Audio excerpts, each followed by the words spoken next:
Absolute Batman faces off against Poison Ivy as Martha meets with the Court of Owls. Outside of Lincoln, New Mexico, Martha Wayne does as she was instructed, disembarking from her plane and walking down the long stretch of lonely road. She reaches for her phone and calls Bruce, but her son doesn't pick up. "Bruce? It's Mom, honey. I'm not sure if this message will go through, but I'm going to be out of town for a bit. There are some things I need to take care of," she starts to say, trying to explain. But suddenly, a tactical vehicle comes to a screeching stop in front of her. The doors slide open to reveal the Owls. They begin speaking the secret passcode phrase, but as Martha says her portion, one steps up from behind and pulls a black bag over Martha's head before stuffing her into the back of the vehicle and driving away. Meanwhile, within the great Gotham tree, Batman roars as the battle engulfs him. The Ivy clones swarm him, but Batman whirls and attacks. "Come on, Batman! Don't fight!" the true Ivy calls. Batman turns and backhands one of the Ivies away before stomping and crushing the head of another like lettuce. "Kid, the density of the spore's up there. If that cowl comes off, you'll have moments before you're compromised," Alfred warns over the comms. Batman flexes and the spikes on his cape extend outward, stabbing 3 more of the Ivies that leap for his back. "Then it won't come off. Now find me a weakness," Batman snarls as he leans forward and impales another Ivy on his cowl blades. Batman rears up and grabs 2 more Ivies, 1 in each hand, and squashes their heads. "I'm looking, kid, but if there's a soft spot for her, I'm not seeing it," Alfred reports. It was some time ago, after the fire, Ivy's mother came to see all that remained, Ivy's heart. But her heart was changed. Ivy could sense her mother, could sense the black that was growing inside of her, that would kill her the next day. She wanted to tell her mother the truth about the men who would do anything to keep the world in darkness, but Ivy couldn't. She didn't have a mouth anymore. She wanted to reach for her mother, but she didn't have arms or hands anymore. But she was desperate, and suddenly, something new grew from her heart. Now, Batman activates his chainsaw arms and cuts through the last of the Ivy clones. He stops and tries to catch his labored breath, but the true Ivy is behind him. "Why are you fighting me, Batman? We're on the same side!" she shrieks. Batman turns on her, slashing through her body, but Ivy merely splits apart. Her torso becomes a mass of gnashing teeth and eyes. "You can be so much more! You're halfway there! You just need to embrace it!" Ivy promises him. Days ago, Bruce refused to give up on his friends. He journeyed into the sewers, but there was no sign of Waylon, just the roars of an animal echoing off the stone walls. He went to the Iceberg Lounge, where Ozzy's goons beat him up. Edward refused to open the door to answer his riddle, and Harvey's office said that he was on a leave of absence. All he had was his mother's message, but he refused to listen to it. Didn't want to hear her excuses about what he saw. Now, a tentacle grows from Ivy's head and slams into Batman, driving him into the ground. "I'll take it away, Batman! That soft spot, that pain! We're becoming one, you and me. I can feel how much you're hurting," Ivy tells him. But Batman rolls over and chainsaws through the tentacle. "Get out of my head!" he roars. But he can still feel her inside his mind, still hear her, She fires strange spores at him that eat through his chainsaws, destroying them. No! Join me! Be my knight! Together, we can beat them! She snaps. Batman struggles to his feet as the monster that Ivy has become stalks towards him. Batman reaches up for his cowl blades and readies himself for the fight. Ivy regards him for a moment before sighing. Fine then! I'll drag you into the light, one way or another, she snarls. Meanwhile, somewhere unknown, the bag is finally pulled from Martha's head. She stands on the tarmac of an abandoned runway, surrounded by members of the Court of Owls. You knew the rules about communication, the consequences for breaking them. So why, Martha? Their leader asks. Because something is happening in Gotham right now. Something that I believed was worth the risk, Martha tells him.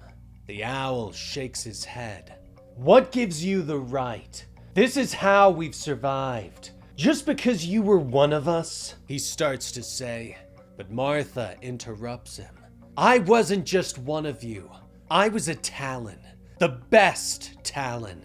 You all know what I did for the court. That's what gives me the right. And maybe surviving was enough before, but the truth is, Batman changed that, Martha tells him.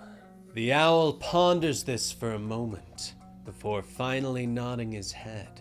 Then you can blame Batman for what's about to happen, he says as he raises his pistol. The tree. Ivy's tentacles grow and harden, stabbing into Batman, bringing a cry of pain from the hero. Stop denying what you want. You wish to reshape things, just like I did. You blew the seeds across the city, but now you're afraid of what you've sown. Well, change is coming, whether you like it or not, Ivy snarls at him. Days ago, Alfred received new orders. Command had ordered him to shift his focus from Mr. Grimm to Batman. That's his new target. A voice calls into the bunker, and the door opens to reveal Harley Quinn and her band of Red Hoods. Miss Quinn, what are you doing here? Alfred asks. I'm here to help with this Batman thing. We all are, she tells him. Elsewhere in the city, Dick Grayson stares up at the ceiling. All right, Dick. Tomorrow, you do something about him, Dick promises himself. Now, the green grows up and wraps around Batman, holding him in place. Ivy brings him forward and smiles. They see the change, Batman. The ones whose plans you disrupted. The ones who hate change. The worst of them is here. Their leader. Their horned king. Looking down and smiling from somewhere high above us both. The tricks he plays. The deals, the pacts, the bargains. Carving up the world with his minions. We have to stop him, Ivy tells him, almost pleading. I didn't think he could be stopped. All those years he kept me locked away, scrambled by those noise guns, pulled apart. But then one day, there you were. I knew I could join with you because Grimm is coming for you. Just like he came for me, Ivy tells him. She turns and Batman stares up at the massive spore pods in the center of the tree. Maybe if you were willing to evolve on your own, to become what's needed, you might be able to stop him, Batman, she says. But she turns back and shakes her head in disappointment. But you're not. When I release these spores from this place, I'll make you something new. I'll make everyone new.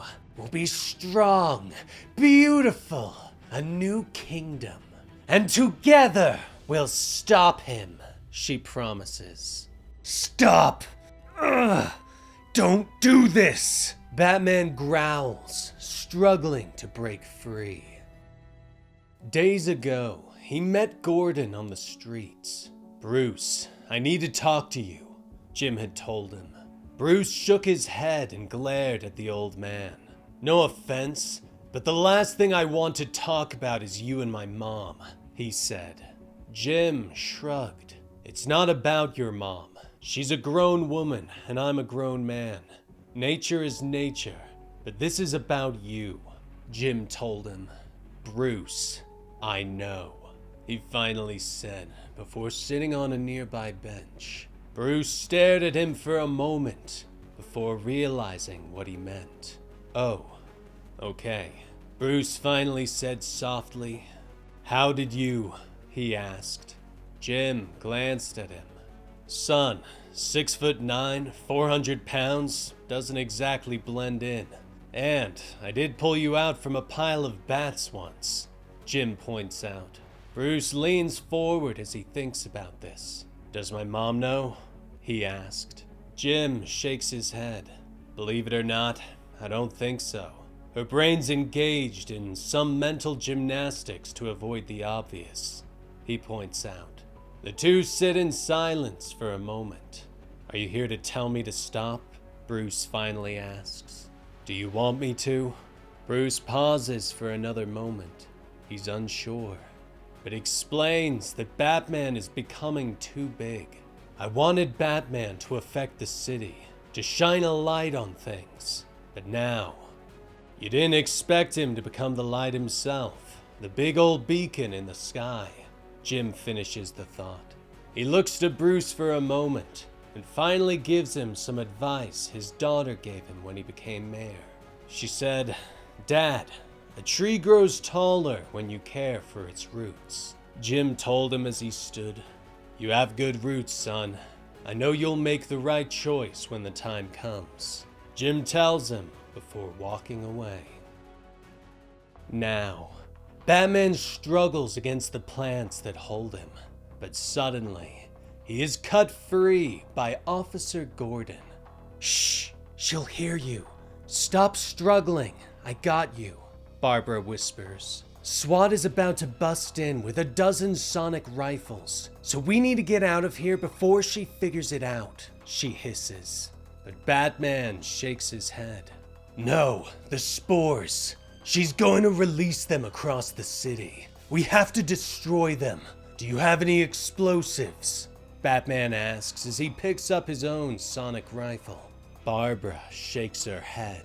Ivy suddenly whirls on them, glaring. I thought we could be allies, but I was wrong, she hisses at Batman. The airfield. Martha doesn't even flinch at the sight of the pistol. I always believed we owls stood for something. We were the ones who fought back from the shadows against the rich and powerful. We were warriors, fighting for a better world. Proud, wise, vicious owls. And yes, they crushed us. He crushed us. So now, maybe we need to be something new. But not by hiding or by changing who we are at our core. If that's what we're about, you might as well pull the trigger, she tells him. The owl ponders this for a moment before firing. At the tree, Ivy charges with a hiss, but Batman pulls the trigger on the sonic rifle, tearing her apart at the cellular level and knocking her away. Her body pulls apart, and Batman sees the truth. You think that sound gun can destroy me? Ivy snarls. Batman shakes his head and steps forward. No, but it shows me what I suspected. When you bonded with me earlier, Dr. Isley, I saw. You want me to evolve, but you haven't gone all the way yourself, he says as he motions to the heart beating in her chest. Your heart, the last piece of your human self. You kept it Destroy the spores, or I'll destroy your heart. You could regrow it, but it wouldn't be that one. The one your mother held. Batman takes a step forward and aims the sonic rifle, but Ivy finally shrieks for him to stop. She motions with her hand, and the spores begin to explode behind her. Her dream of changing Gotham falling to the ground. Her body shifts and she becomes monstrous. You fool! We could have saved everyone! Everything! You've only doomed yourself. You're just small, weak, and human, she snarls. Batman nods as he turns up the power on the rifle. Yes, I have been, but not anymore, he says before blasting her apart. Barbara hits him on the shoulder. SWAT is here, let's go, she shouts.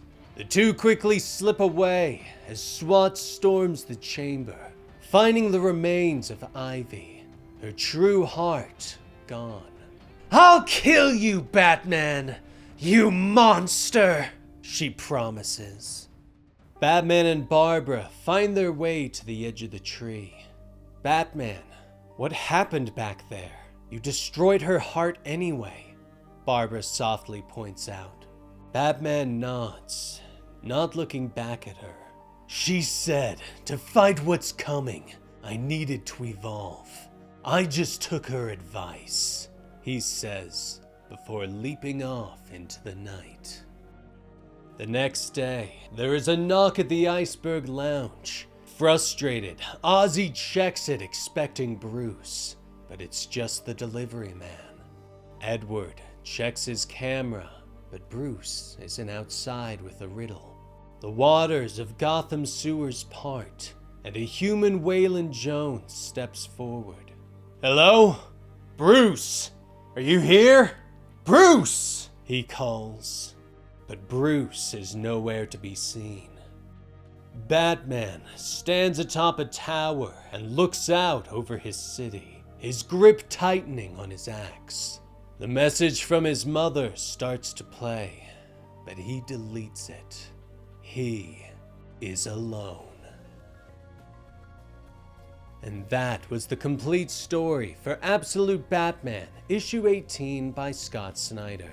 It looks like Bruce has gone all in on Batman.